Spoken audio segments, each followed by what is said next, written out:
ಕೇಳು, ಏನು ಬೇಕು ಕೇಳು, ಅದನ್ನು ನಾನು ಅನುಗ್ರಹಿಸ್ತೇನೆ.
ಮತ್ತೆ ಮರಳಿ ಎಲ್ಲವನ್ನು ಕೂಡಿಸುವುದರೊಟ್ಟಿಗೆ ಇನ್ನೂ ಒಂದು ನಂದೀಶ್ ಶಕ್ತಿಗಳ ಮಗಳು ನಿನ್ನನ್ನ ಬಯಸುವ ಯಾವ ಅಪವಾದವೂ ಇಲ್ಲ. ಮುತ್ತಿನ ಹಾರವನ್ನ ಮುಂದಿದ್ದಲ್ಲದೆ ನಾನೇ ಆ ರೂಪದಲ್ಲಿ ಒಂದು ಮುಂದಿದ್ದು ಈಗ ಮತ್ತೆ ಹೆಗ್ಗಡೆ ಕೊಡಿಸ್ತೇನೆ ಅಷ್ಟೇ. ಕೊಡುವ ಕಾಲಕ್ಕೆ ಮುತ್ತಿನ ಮನೆಯಷ್ಟೇ ಅಲ್ಲ, ಆ ನಂದೀಶ್ ಶಕ್ತಿಗಳ ಮಗಳಂತ ಆಗೋಲಿಕ್ಕೆ ನಿನ್ನನ್ನೇ ಬಯಸಿದ್ದಾಳೆ. ಅವಳನ್ನು ಮದುವೆಯಾಗ ನಾನು ಕೊಡಬೇಕಲ್ಲ ತ್ರಿಗುಣವಾಗಿ. ಹಾಗೆ ಈ ಮಹಾರಾಜನ ಮಗಳು ಅರಸನಾದವನಿಗೆ ಪರಿಶೀಲನೆಯಲ್ಲಿ ತೀರ್ಮಾನದಲ್ಲಿ ಮಾನವೀಯತೆ ನೀನು ಎಲ್ಲರೂ ಮಾಡಬೇಕು. ಯಾಕೆ ತಪ್ಪು ನಿನ್ನಲ್ಲ ನನ್ನ ಮೇಲೆ ಇರುವ ಕೆಟ್ಟ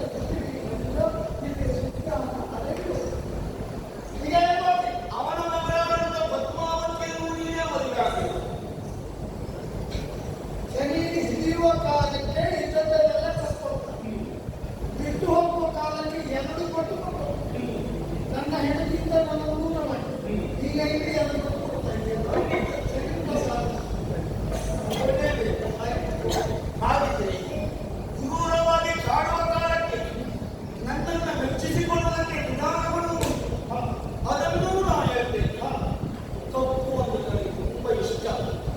ನೀನು ಬಣ್ಣದಲ್ಲಿ ಕಪ್ಪೆ ನಿನ್ನ ವಾಹನವೂ ಹಾಗೆ ಅದು ಕಪ್ಪು.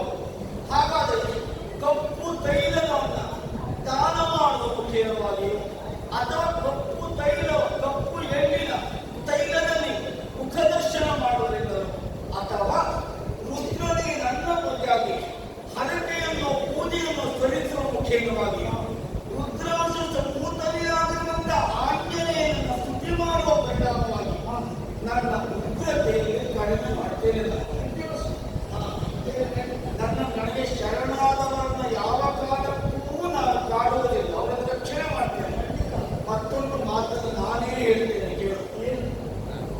ಶನಿ ಕಾಡುತ್ತಾನೆ ಬಿಟ್ಟರೆ ಯಾರನ್ನು ಕೊಲ್ಲುವುದಿಲ್ಲ. ಶನಿಕಾಲದಿಂದ ಸತ್ತವರು ಯಾರೂ ಇಲ್ಲ, ಮುಂದೂ ಇರುವುದೂ ಇಲ್ಲ. ನಮ್ಮಲ್ಲೇ ಒಬ್ಬ ಇದ್ದಾನೆ ಬುಧ. ಬುಧ ಕಾಡುತ್ತಾನೆ, ಯಾರನ್ನು ಉಳಿಸುವುದಿಲ್ಲ. ಬುಧಕಾರಿ ಬದುಕಿರೋದ್ರಿಂದ ಶನಿಕಾಲಿ ಸತ್ತವರು. ಇದು ನಾನಾಡುವ ಮಾತು, ಯಾರನ್ನು ಕೊಲ್ಲುವುದಿಲ್ಲ, ಜೀವಂತವಾಗಿ ಕೊಂಡು ಸಾಗುವುದು. ದೇವರ ಪೂಜೆಯನ್ನು ಸೇರ್ತೇನೆ. ನನ್ನ ಹೆಣ್ಣು ಮಕ್ಕಳಿಗೆ ಓಡುವ ಮಾತ್ರಲ್ಲ, ನಮ್ಮ ಅರಮನೆಯ ಬಲಭಾಗದಲ್ಲಿ ಮಹಾಕಾಲನ ದೇವಸ್ಥಾನ ಮುಂದೆ ನಮ್ಮ ಅರಮನೆಯ ಎಡಭಾಗದಲ್ಲಿ ದಿನದೊಂದು ದೇವಾಲಯವನ್ನು ಕಟ್ಟುತ್ತೇವೆ. ಈಗ ದೇವಾಲಯ ದೇವರನ್ನು ಹೋಗ್ತಾರೆ. ನಿಮಗೆ ಮಂಗಳ ಪ್ರತಿಮೆಗಳೊಂದಿಗೆ ಮಂಗಳ ಹಾಕಲ ಲೋಕ ಸಮಸ್ತ ಸುಖಿನೋ ಭವಂತು. ನೀರಾಜ್ಯ ಸಮಾಪಾಸ